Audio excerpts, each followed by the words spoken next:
Okay, today's topic is fractional equations and also a little side topic called extraneous solutions, and we'll get to what those are in just a minute.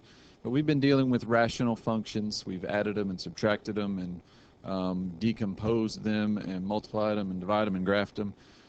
We are now going to solve an equation that's made out of them, all right? And so to solve an equation, as it always has been, is to find the values that make it true, value or values, in this case, of x, that would give us a true statement. So the way we're going to go about this example, and this set of notes is basically going to be just one good example. We're going to get a common denominator, and we're going to basically get everything over the same denominator like this. I'm going to go ahead and factor. Let me just step to the side and factor over here. This denominator factors to x plus 5, x minus 3, which happen to be our two denominators on the left, so that makes it kind of convenient. That won't always be the case. But if I take this first expression, x over x minus 3, and I multiply it by x plus 5 on the top and the bottom, and then I take this second expression and take the 7 and multiply it by x minus 3, and then also multiply that on the bottom. Remember, you can multiply any fraction you want by 1. It's just you choose the way you want 1 to look. I want 1 in my first expression to be x plus 5 over itself, and I want 1 to be x minus 3 over itself in the second expression. And this one's just going to stay the same. Now, here's where this is the most important step of this process.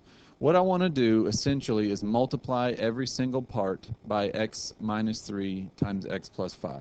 In a way, I'm just canceling out the common denominator. All right, I'll multiply this side by x plus 5 over x minus 3, and I'll multiply this side by x plus 5 times x minus 3.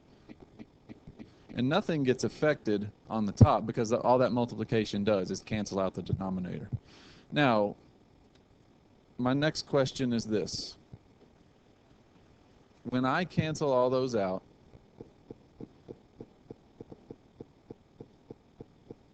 and get this,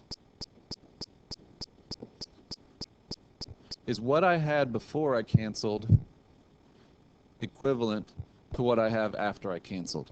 And we did a legitimate algebraic step. We multiplied both sides of an equation by the same thing. That's allowed. What you do to one side, you do to the other.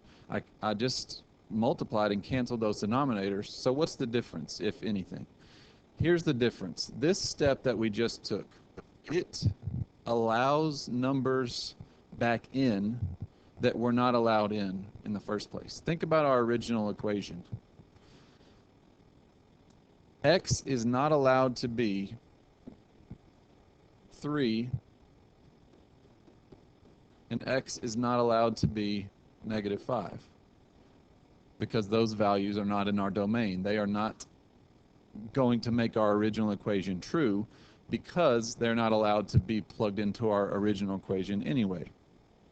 So think about this equation down here, the one we just wrote.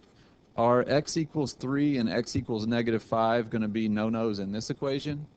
Not really, because there's no denominator left. Basically what happens is when you eliminate the denominator, you eliminate any reason for having numbers excluded from the domain.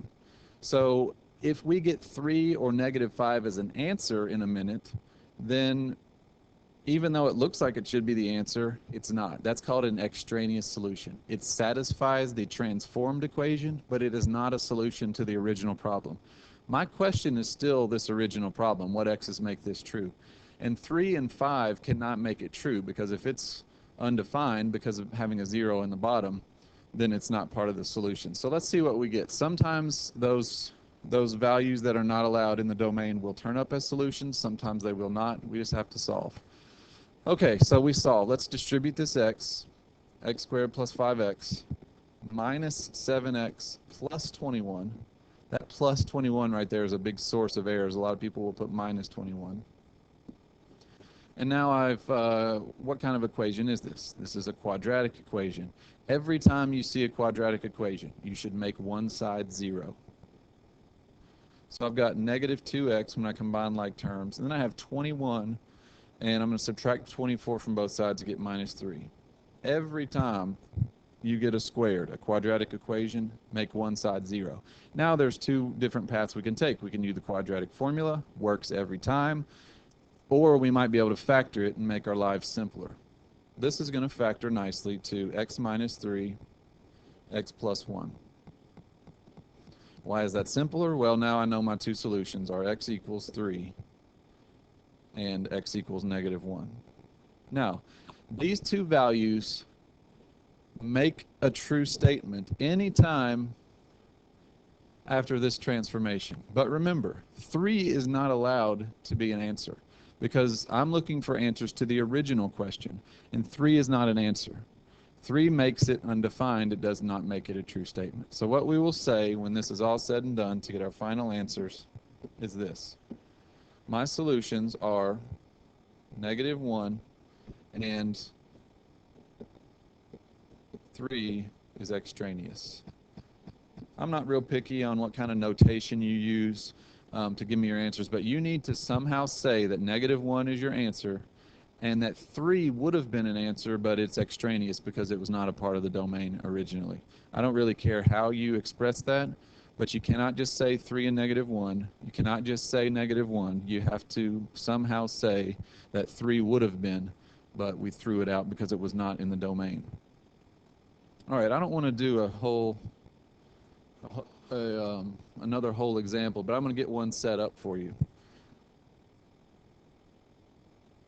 Okay, so here's one that it's the same idea. It just doesn't set up so nicely. We don't have two fractions whose denominators are the factors of the third fraction when you factor that quadratic. So we'll just get this one set up. The 3, all parts need to get the same common denominator. The 3 needs to be multiplied by x plus 5 and 2x plus 7, top and bottom.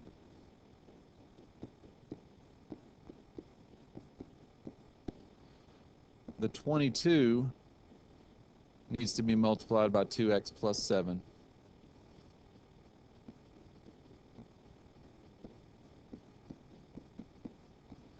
And in this case, the one on the other side, it has to be multiplied as well by x plus 5, top and bottom.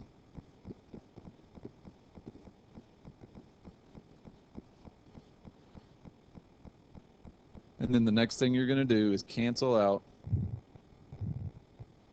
the entire denominator. But keep in mind, if you get done and you get negative 5 or negative 7/2, those cannot be parts of the answer. So I just wanted to show you that setup. We'll keep this a short video for equations involving rational functions and extraneous solutions. All right, so it's pretty simple other than that. Just make sure you know what an extraneous solution is. And when we cancel out, there's no going back. All right, you've made it possible to have answers that are not really answers to your original equation. All right, so that'll do it.